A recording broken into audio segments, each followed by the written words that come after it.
आणि हरियाणात म्हशी घेताना कधी पण आपण वेलेल्या म्हशी घ्यायच्या.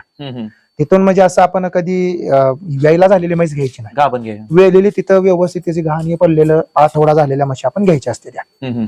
अशा म्हशी खरेदी केल्या तर काही अडचण आहे. आता आम्ही 2-3 म्हशी आणल्या त्या हरियाणात. आता काही अडचण आहे. 9-8-10 एका टायमाला दूध देते. म्हणजे तुम्ही तिथं वेल्यानंतर म्हशी आणलेली आहेत का? हा, वेलेलेच घ्यायचे असते. एवढ्या लांबून आणायचं म्हणलं की वेलेलीच म्हशी घ्यायची. बरोबर. जर तुम्हाला गाभण घ्यायची असतील तर तुम्ही 7 महिन्याची 8 महिन्याची गाभण घ्या.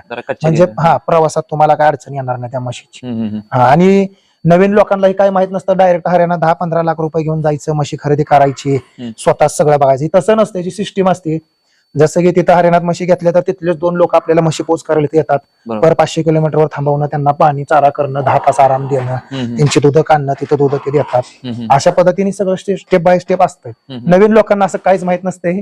डायरेक्ट 10 लाख घेऊन जायचं, 10 म्हशी घेऊन यायच्या, त्यातल्या 3 फेल गेल्या म्हणून कालवा करायच्या, बदनामी करायच्या, राहिलेल्या पण तोट्यावर